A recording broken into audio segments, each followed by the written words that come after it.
Pourquoi parler aujourd'hui du Bauhaus et de la modernité architecturale? Alors d'abord, parce que c'est un moment où ont été façonnés les formes, les objets qui nous sont familiers aujourd'hui, qui imprègnent notre cadre de vie. Ensuite, parce que même si le Bauhaus a gagné récemment en notoriété, il reste relativement méconnu. Parce que cette question du Bauhaus et de la modernité architecturale revient sur le devant de la scène politique. Ça fait longtemps en Angleterre qu'on sait que le prince Charles s'oppose à l'architecture contemporaine et a refusé l'édification d'un certain nombre de bâtiments à Londres.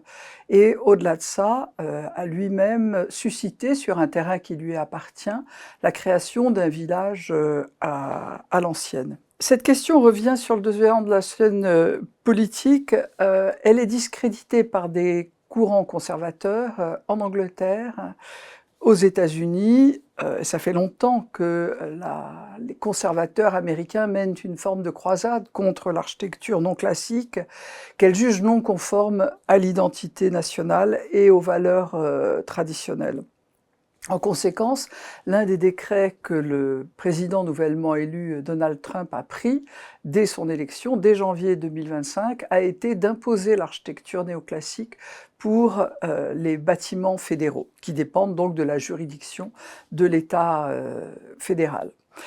Et plus récemment, c'est en Allemagne que le parti d'extrême droite, l'AfD, l'Alternative für Deutschland, a fait et cause contre le Bauhaus, en particulier au moment de la célébration en 2025 de la création d'un édifice dont il sera très largement question tout à l'heure, qui s'en est pris au Bauhaus, qui a été le fer de lance de la modernité en Allemagne.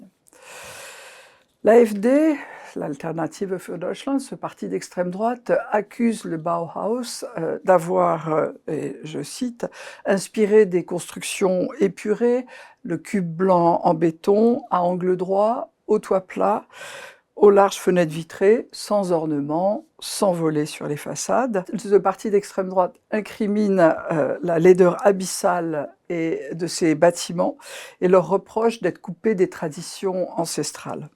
Dans la vision des choses de ces partis, le toit plat est laid et le toit en pente est beau. Je vais donc revenir sur cette institution qui a eu une importance déterminante sur l'invention du design et de l'architecture moderne, et au-delà pour l'histoire des arts. Le Bauhaus, qui est l'élément phare de la modernité en Allemagne, de la modernité de l'Allemagne des années 20, et au-delà de l'avant-garde européenne. De fait, son importance va bien au-delà de l'Allemagne, comme en témoigne le fait qu'il est inscrit sur la liste du patrimoine mondial de l'UNESCO. Au plan international, il y a eu un certain nombre de publications sur le Bauhaus, depuis sa fermeture en 1933. Depuis quelques années, le Bauhaus a gagné en notoriété. Vous avez peut-être vu l'exposition qui a eu lieu à Paris en 2016-2017 au Musée des Arts Décoratifs. En Allemagne, le centenaire du Bauhaus en 2019 a été célébré en grande pompe et a donné lieu à l'ouverture d'un certain nombre de musées célébrant le Bauhaus. Toujours pour le centenaire de 2019, une mini-série a évoqué les tout débuts du Bauhaus en montrant le dynamisme, la juvénilité de quelque chose qui paraît parfois un peu fossilisé, tellement il est canonique dans l'histoire des arts plastiques à l'échelle presque mondiale. Et puis, dernier épisode à Berlin, qui est une destination désormais très prisée par les jeunes, une extension est prévue pour le Bauhaus-Archiv, qui est probablement le lieu le plus célèbre où les archives du Bauhaus ont été déposées. Un certain nombre d'aléas fait que le musée ouvrira en 2027 si tout va bien. Donc, à un de vos prochains voyages à Berlin, vous pourrez aller voir s'il a enfin pu être terminé. D'une façon générale, l'importance de la situation artistique allemande est primordiale pour la modernité du XXe siècle et pas seulement architecturale. À vrai dire, c'est dès le début du XXe siècle que l'Allemagne est au centre de la réforme architecturale parce qu'elle est sans doute moins imprégnée, moins corsetée par la tradition beaux-arts que, par exemple, l'architecture en France, qui a beaucoup de mal à s'éloigner à l'époque des canons académiques. Alors il faut rappeler que l'Allemagne connaît, à la fin du XIXe siècle et au début du XXe siècle, une industrialisation foudroyante, une urbanisation sans égale, inimaginable en France. À la veille de la Première Guerre mondiale, donc avant 1914, 50 villes comptent plus de 100 000 habitants en France, la France étant par comparaison un pays très, très largement rural. Et ces intenses transformations permettent aux artistes de jouer un rôle important, de s'exprimer dans les revues, mais aussi et dans les écoles d'art, mais aussi d'infiltrer les administrations municipales et de mener à bien quelque chose qui va révolutionner les styles dominants, les façons de construire dominants en Europe, qui sont l'historicisme et l'éclectisme. Alors ce renouveau architectural qui s'amorce avant la Première Guerre mondiale s'oppose à la surcharge de l'architecture. Et vous voyez là l'hôtel de ville de Munich, dont on aurait pu penser qu'il remonte à loin. De fait, l'inspiration est néo-gothique, mais qui en fait est construit dans le dernier tiers du XIXe siècle.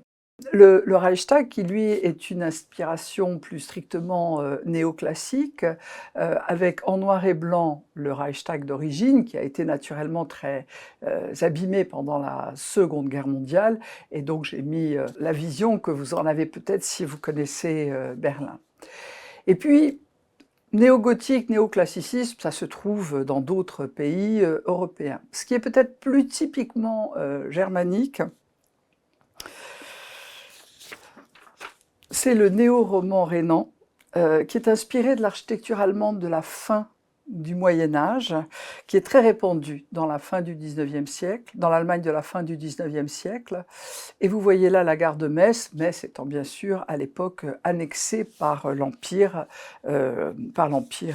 qui a gagné la guerre de 1870. Alors vers 1900, un certain nombre d'architectes se détachent de ce surplus, de cette surcharge ornementale et procèdent à un certain nombre d'expérimentations pour simplifier le décor ou pour utiliser des matériaux modernes, comme le béton par exemple.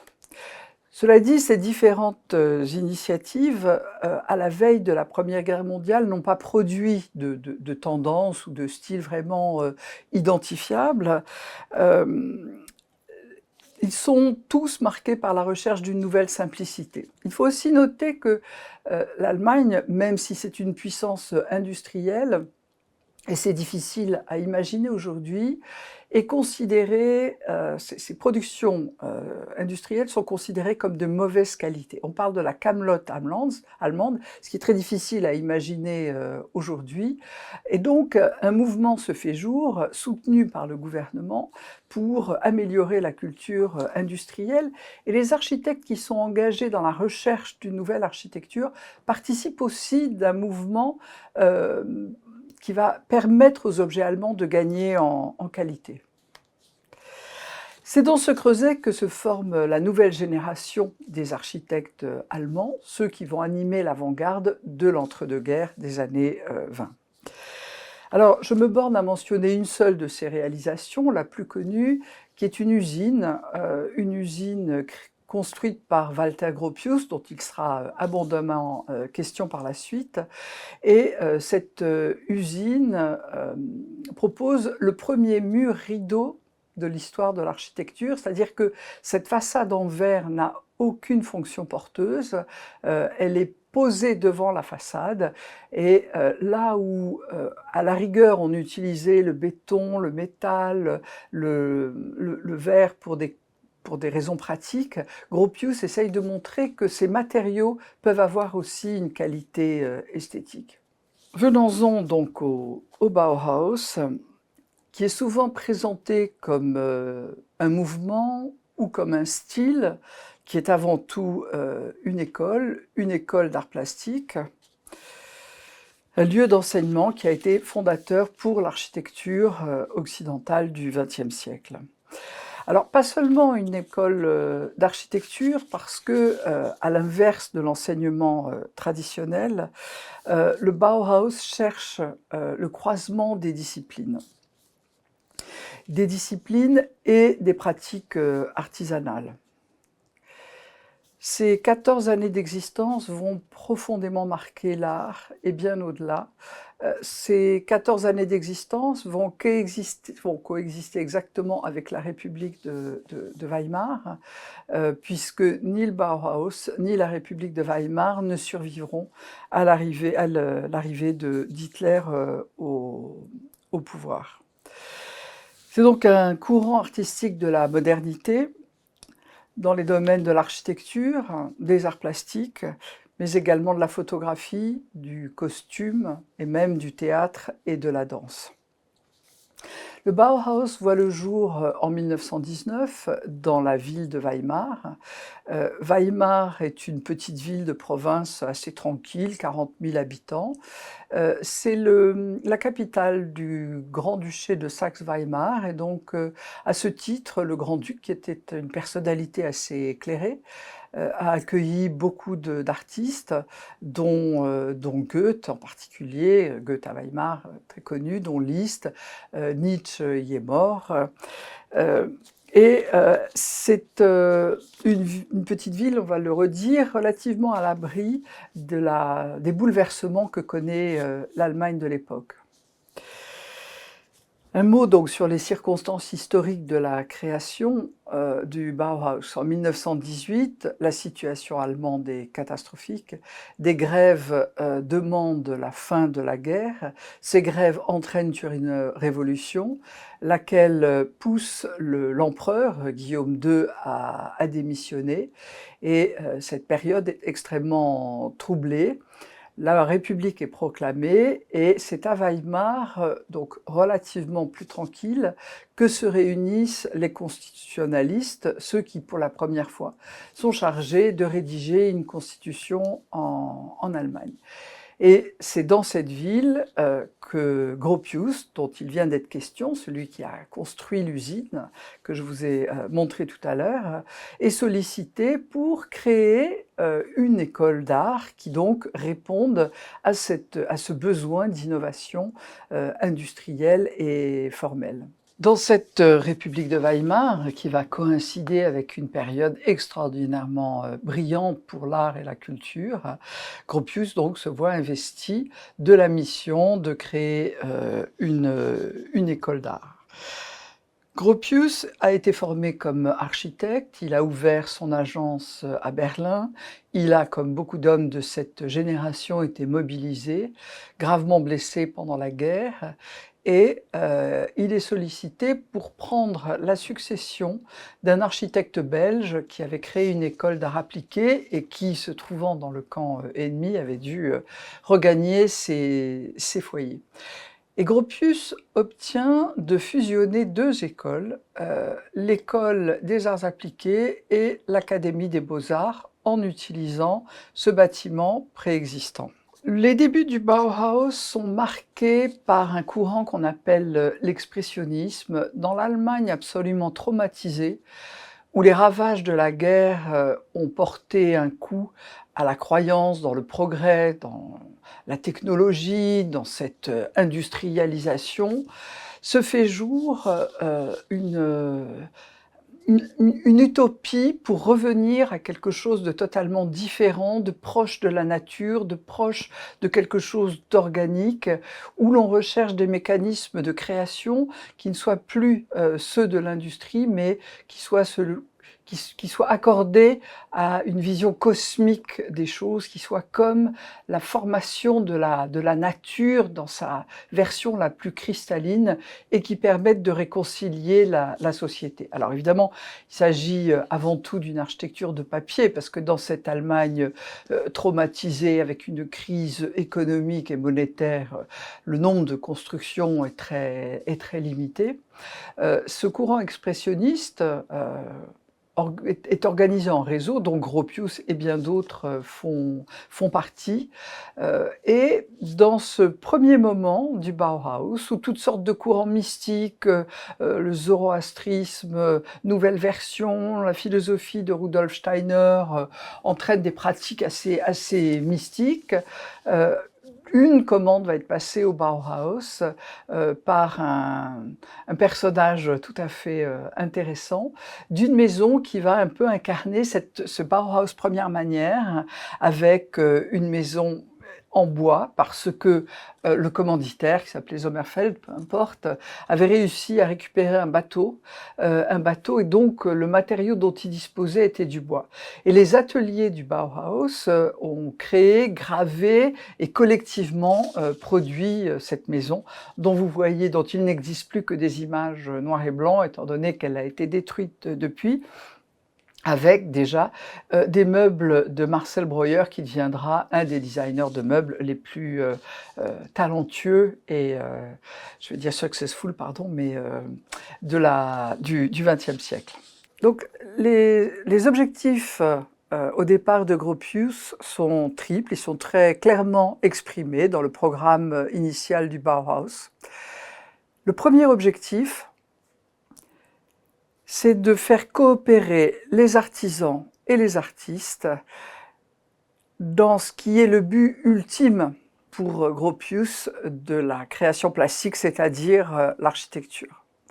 Le deuxième objectif de Gropius, c'est d'abolir la hiérarchie entre artisans et artistes et de les mettre au même plan, comme l'étaient les bâtisseurs de cathédrales, qui est un modèle un peu fantasmatique et que l'on voit sur l'image, sur la gravure qui a accompagné le programme du Bauhaus.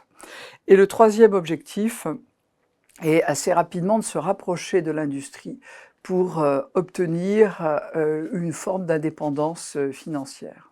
Les méthodes du Bauhaus se fondent sur l'idée qu'on ne peut pas apprendre l'art, qu'il faut expérimenter et qu'il faut développer sa créativité. À l'inverse, on peut apprendre, on peut enseigner les métiers manuels. Et donc, l'idée est de fonctionner un peu comme les guildes du Moyen-Âge, avec les maîtres, les compagnons, les apprentis, dans une forme d'apprentissage et de production collective.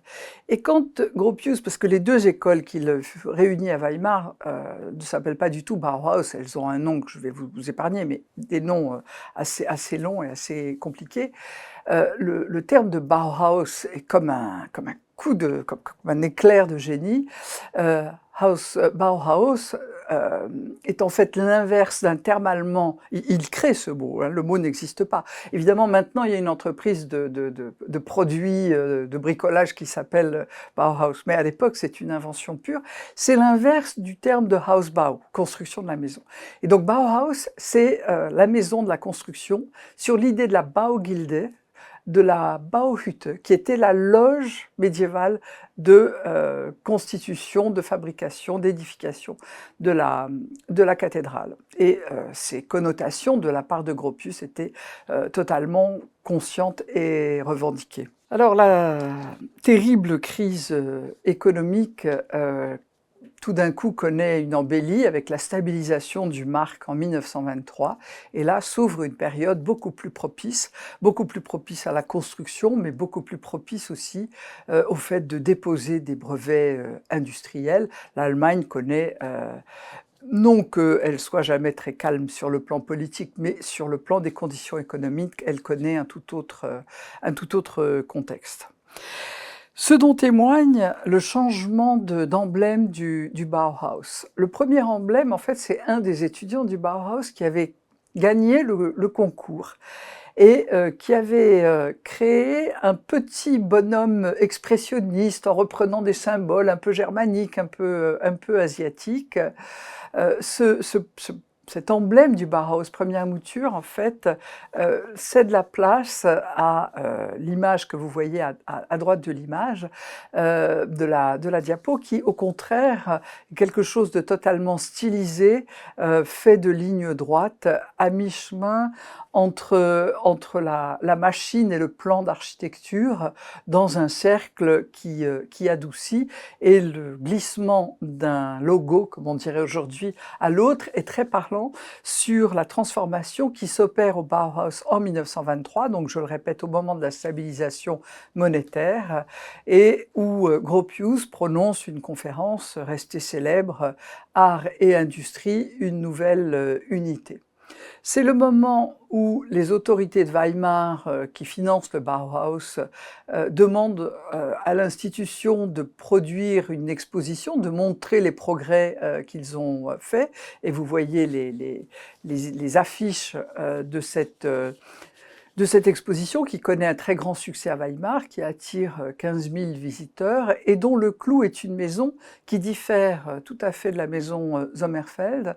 C'est une maison qui s'appelle la Haus am Horn et qui est une bâtisse cubique, carrée, avec au milieu une salle de séjour surélevée qui dépasse, vitrée sur le côté, et une série de pièces tout autour, très fonctionnelles, euh, avec par exemple une chambre d'enfant qui est marquée par le tableau noir qui peut servir pour faire les devoirs, et une cuisine qui est conçue comme un laboratoire. 1923, c'est également le moment où les écrits de Henry Ford sont traduits en Allemagne, ont un retentissement considérable, et l'Allemagne, qui retrouve un début de prospérité, est fascinée par ce que Ford et ce que Taylor inventent comme efficacité industrielle.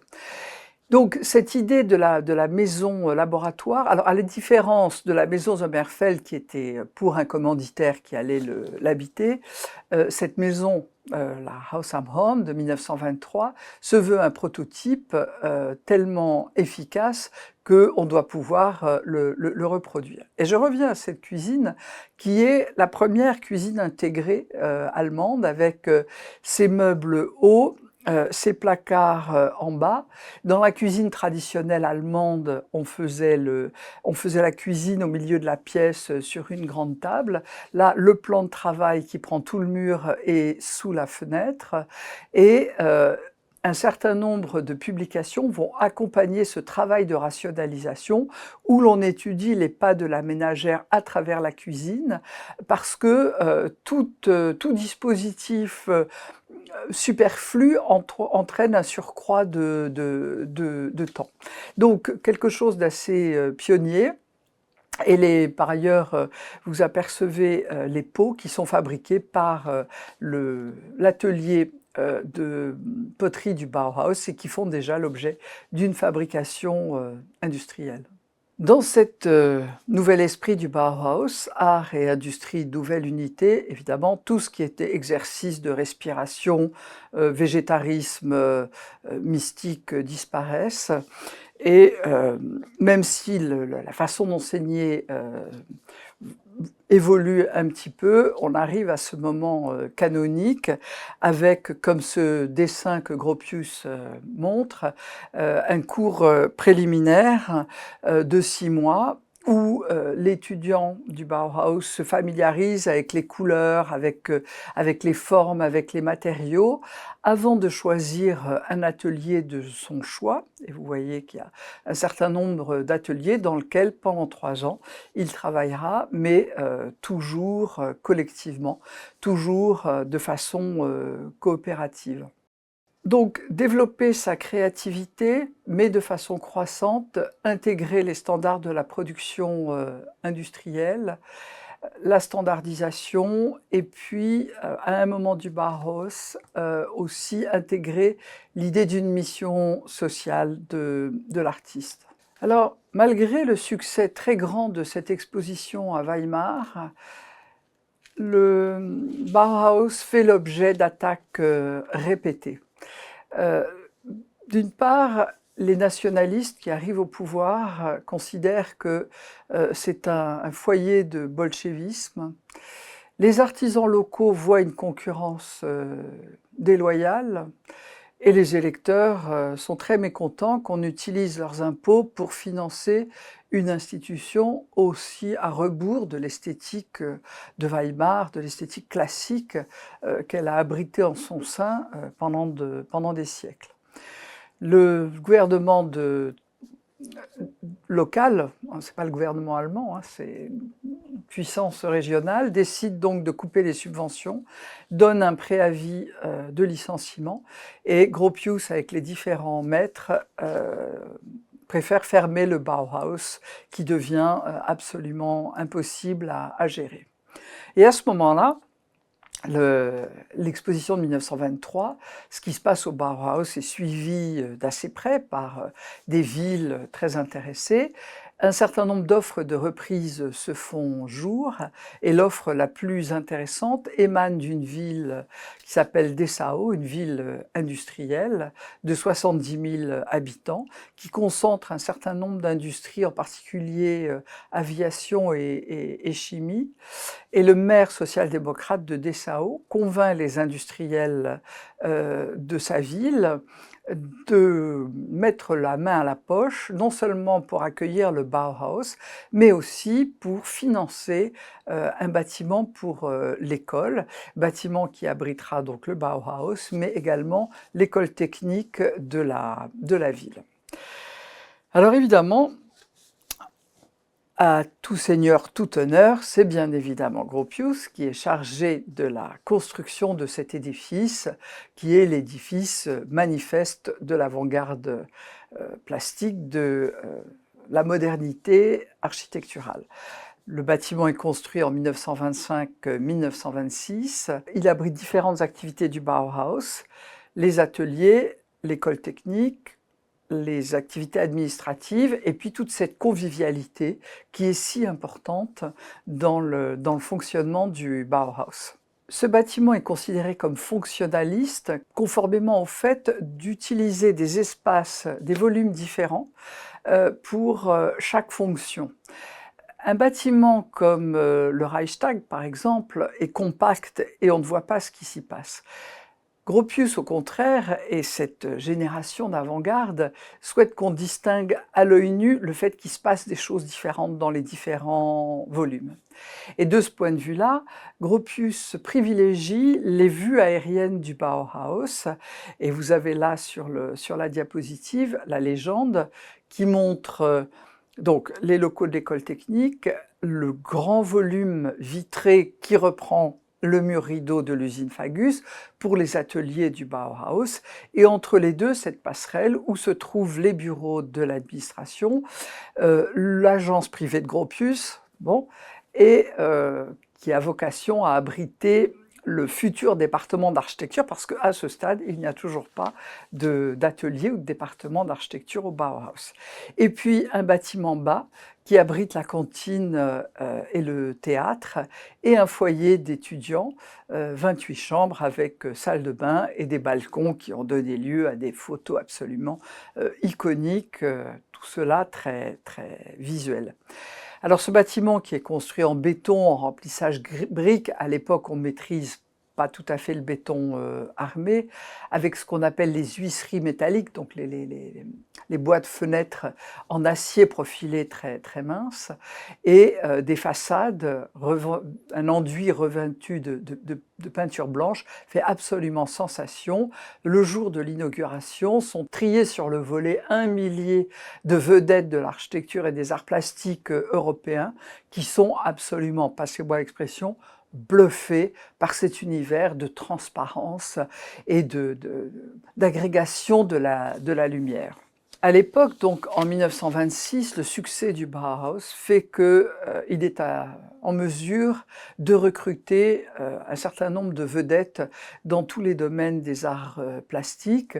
Et vous voyez sur cette photo la liste de noms que je ne vais pas égrener, mais les deux plus célèbres, au-delà de Gropius, qui fait partie des noms de référence de l'architecture du XXe siècle, vous voyez, vous distinguez peut-être Paul Klee et Vassili Kandinsky, qui, depuis le début, sont au Bauhaus et vont y rester jusqu'à la fin. Donc, une pépinière de talents absolument prodigieux, dans une situation où il faut, malgré évidemment la preuve qui est faite de la créativité de l'institution, est toujours dans une situation de combat au sein de la scène architecturale, hein, et puis les académies des beaux-arts continuent à produire des choses beaucoup plus académiques, mais aussi en but de façon croissante, à partir du moment où la social-démocratie perd le pouvoir et où le nazisme, d'abord les nationalistes et puis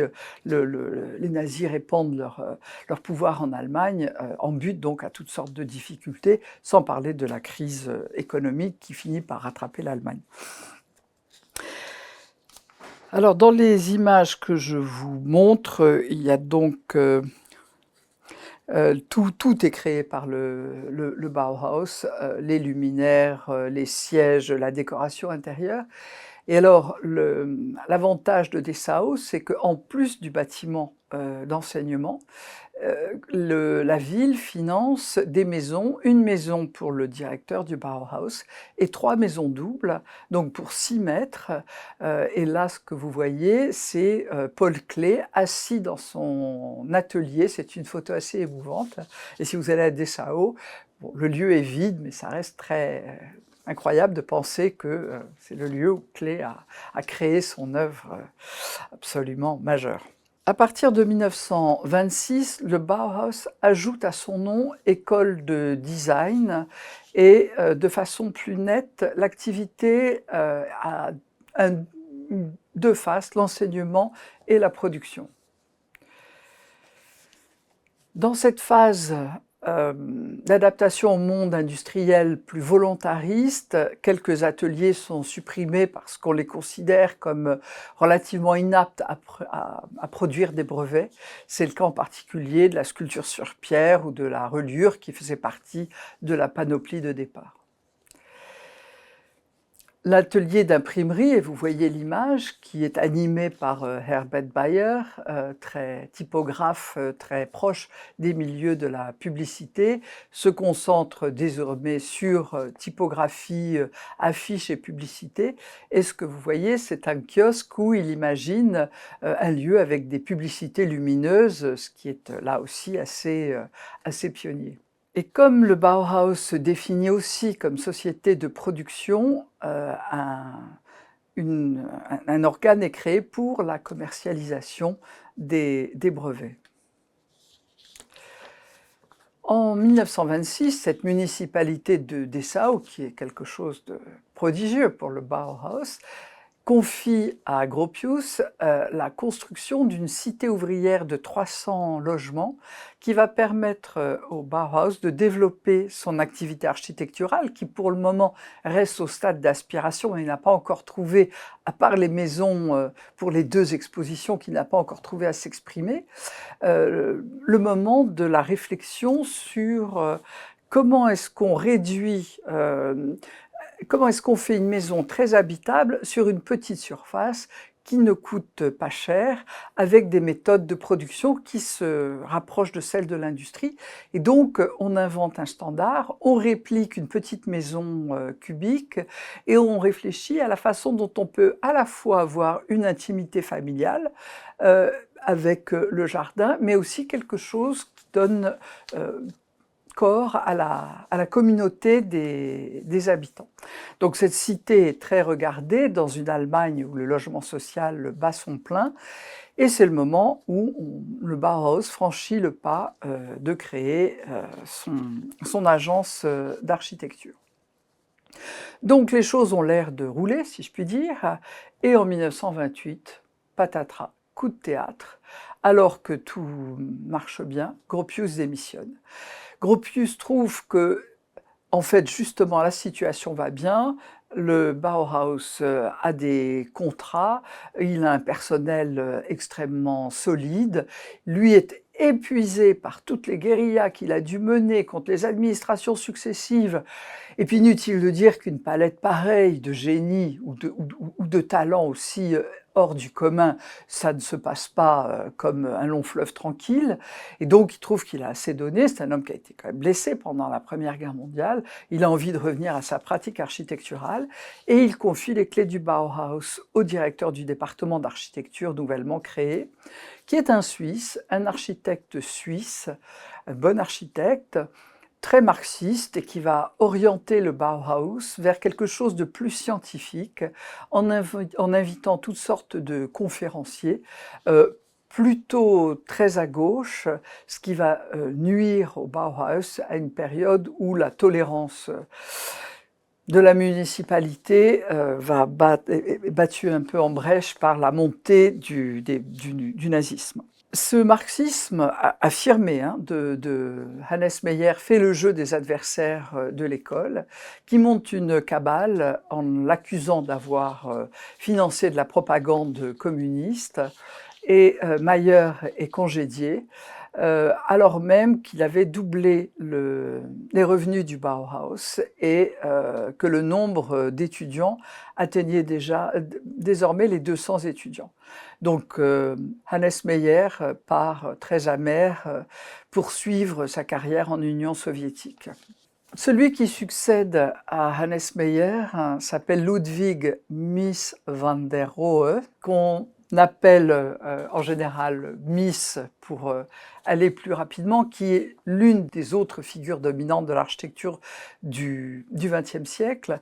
Mies van der Rohe, qui est également formé comme architecte, également établi à Berlin, qui a dessiné au tout début des années 20 des prototypes de gratte-ciel de verre dans la période expressionniste, spectaculaires et qui seront en fait construits, et pas du tout sous la même forme, beaucoup plus tard aux États-Unis.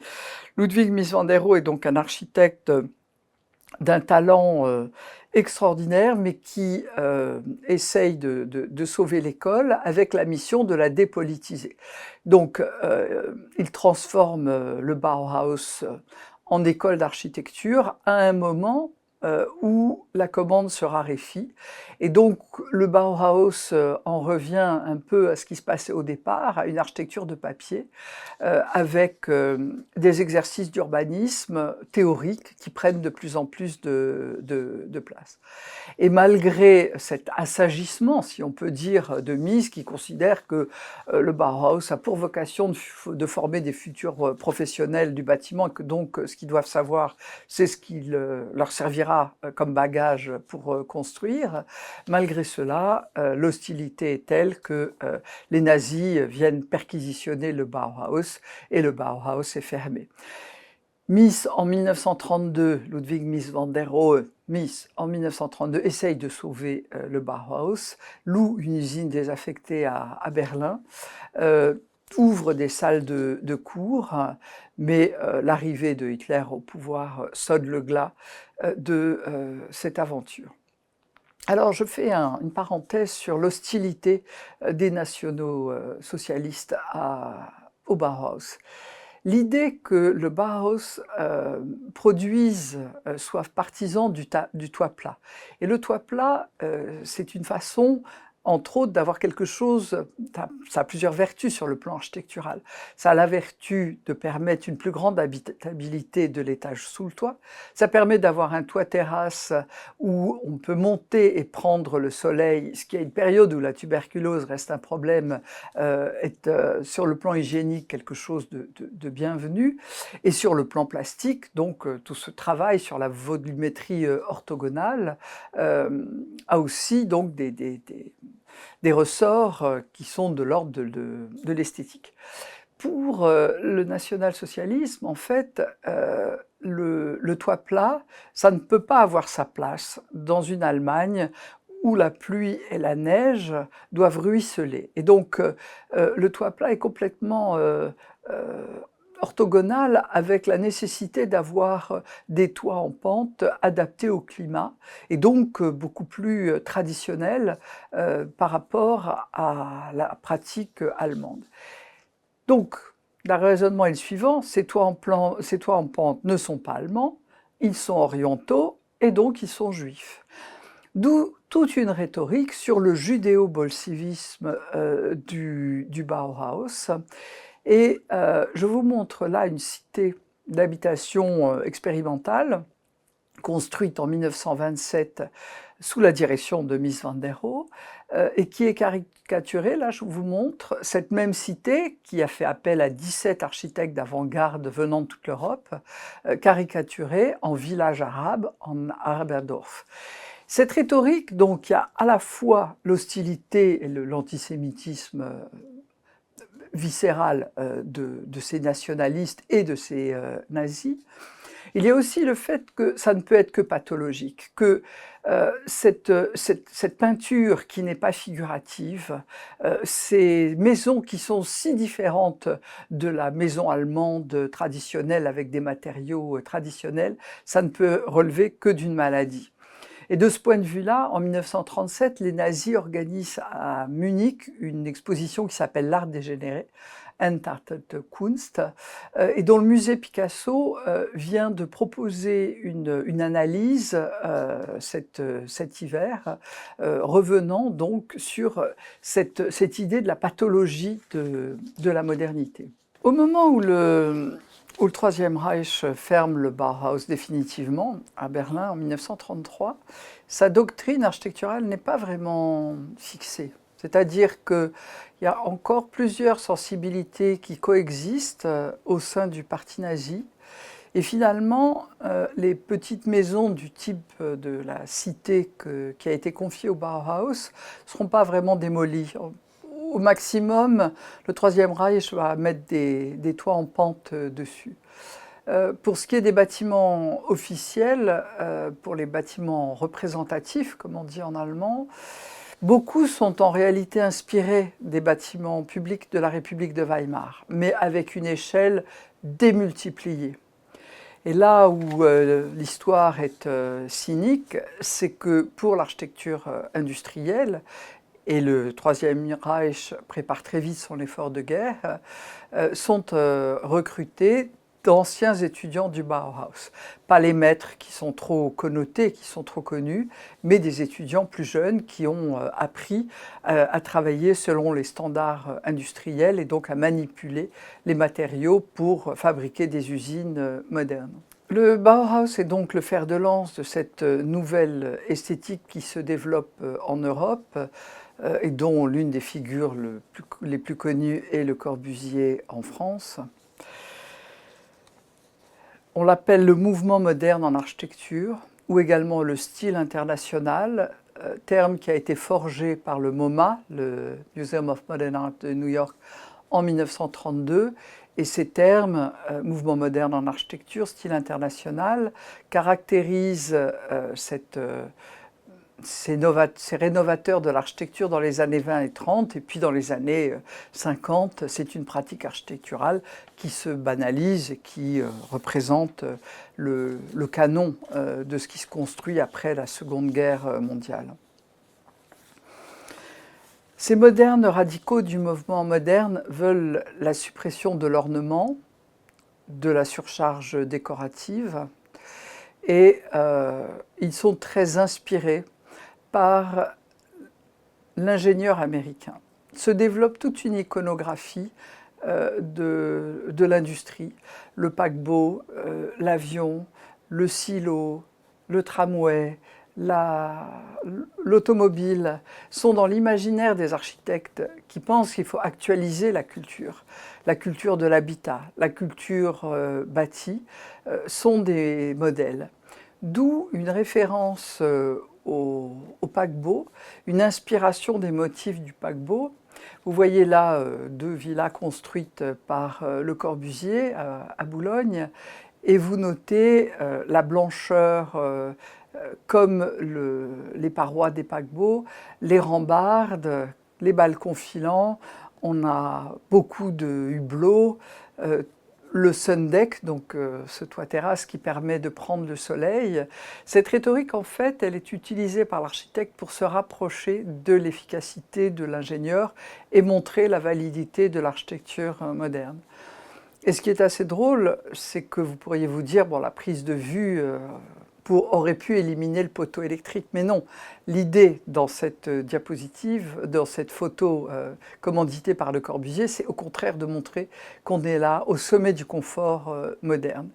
Et vous voyez tout à droite, là, sur le côté de la diapo, la voiture de Le Corbusier lui-même, mais avec l'idée que la maison est conçue aussi efficacement que ne le serait une voiture. Il faut rappeler qu'on est dans une période de crise du logement après la Première Guerre mondiale, aussi bien en France qu'en Allemagne, où les architectes font de leur mieux pour essayer d'inventer des solutions efficaces, économiques, pour loger tout le monde et donner à tout le monde un minimum de confort. Donc si on veut faire un bilan, on voit que le Bauhaus n'est pas quelque chose de monobloc, a connu plusieurs phases évolutives, qu'il a donc exercé une influence absolument déterminante, qu'il occupe une place de premier rang dans l'histoire des arts plastiques.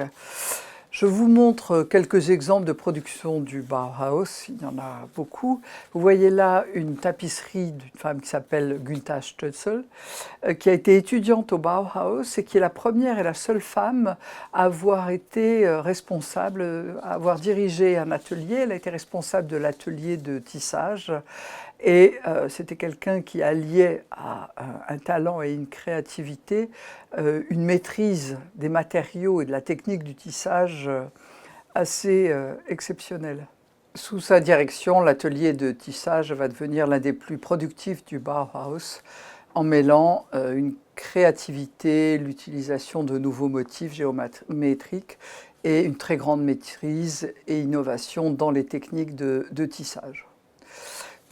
Deuxième exemple, c'est la fameuse théière de Marianne Brandt qui a été la première femme élève au Bauhaus en 1924, qui avait choisi l'atelier du métal et qui a imaginé beaucoup d'objets pour la vie quotidienne.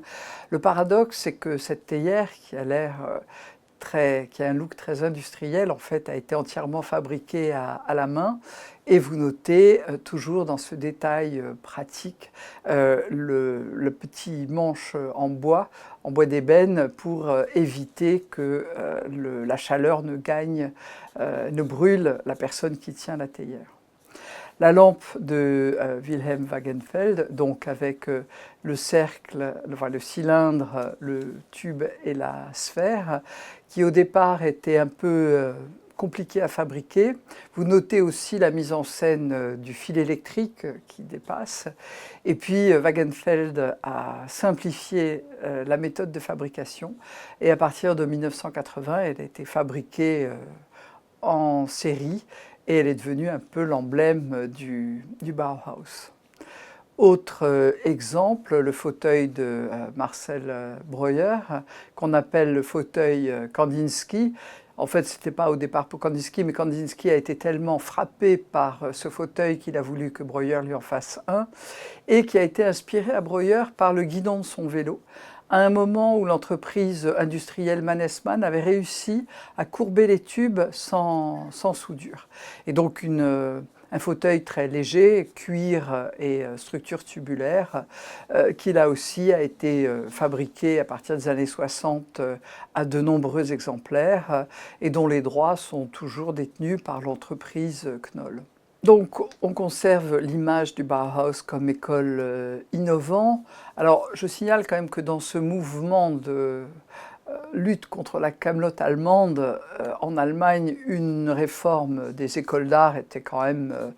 le Bauhaus n'était pas absolument unique, disons qu'il y avait ce mouvement en cours, mais le Bauhaus est souvent assimilé à un style, ce qui contrariait beaucoup Gropius, pour qui ce qui était important c'était la créativité et la pluridisciplinarité.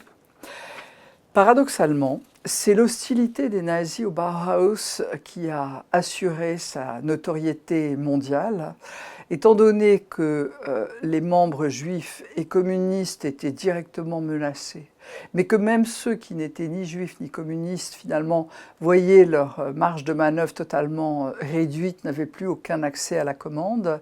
L'émigration des Bauhäusler, des membres du Bauhaus, a été massif. Laszlo Moholy-Nagy a fondé le New Bauhaus à Chicago en 1937. En 1937, Gropius émigre à Harvard, où il dirigera la fameuse Graduate School of Design, l'école d'architecture de l'université de Harvard. Mies van der Rohe est invitée à l'Illinois Institute of Technology à Chicago, dont il fera le design du campus avant de construire les gratte-ciel qu'il avait imaginés dès le début des années 20, en particulier le Seagram Building qui a été pionnier dans la silhouette de New York. Et puis, voilà, juste un petit décalage entre l'architecture imaginée, donc ce gratte-ciel trilobé imaginé par Mies van der Rohe au début des années 20, et la transcription dans le bâti de son élève à Chicago, voilà, qui n'a pas tout à fait ni la même légèreté ni la même transparence.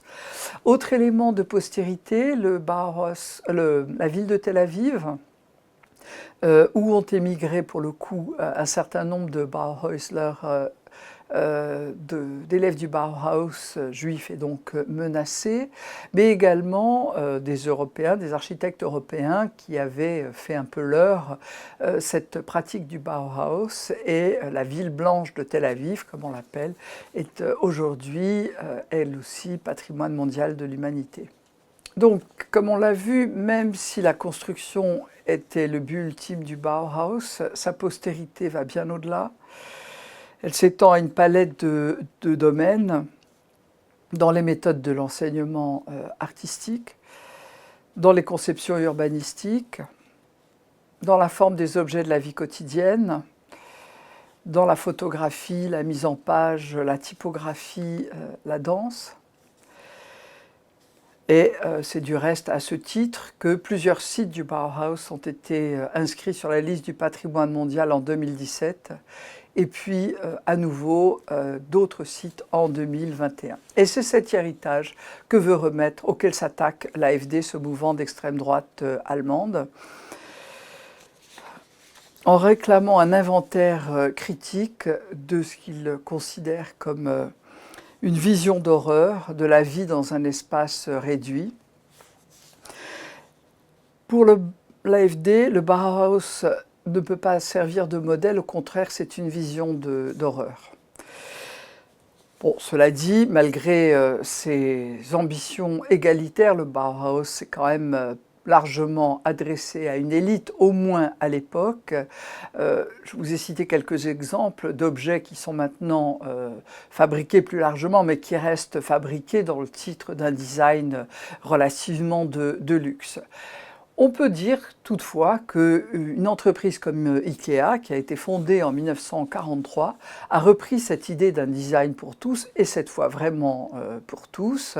Et par exemple, la chaise cadette, là, qui date de 1970, est probablement une déclinaison moderne et pour le coup accessible au public des idéaux esthétiques du Bauhaus.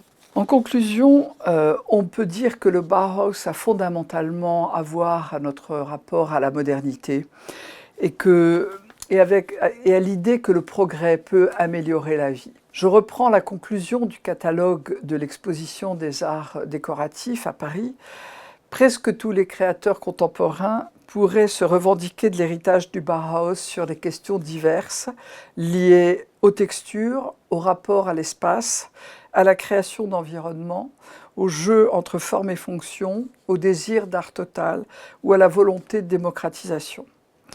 Le Bauhaus est à ce point synonyme de créativité que lorsque la Commission européenne en 1920 a voulu créer un label pour un cadre de vie durable, elle est allée chercher le nom de Bauhaus avec un concours qui s'appelle le New European Bauhaus. Il est clair que l'hostilité qui s'est manifestée récemment, au moment de la célébration, non pas du centenaire en 2019, mais de la création, de l'édification du bâtiment phare du Bauhaus en 2025, pour célébrer ce centenaire de la construction, ça va bien au-delà du Bauhaus. Ça concerne le système de valeurs qui est incarné par le Bauhaus. Et ce système de valeurs, c'est l'ouverture, c'est la modernité, c'est l'internationalisme dans l'art, l'architecture et le design.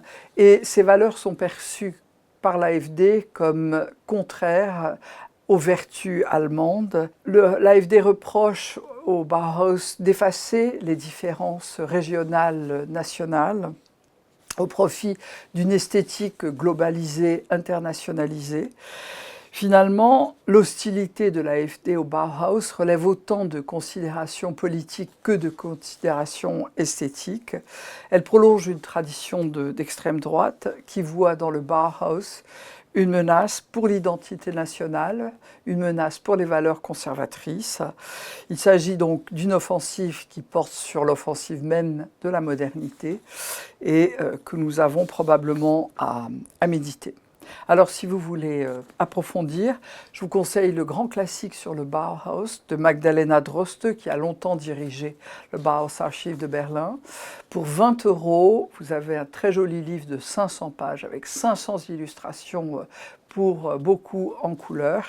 Et puis une très charmante, très aimable bande dessinée, Bauhaus, l'idée qui a changé le monde, aux éditions du Seuil en 2021.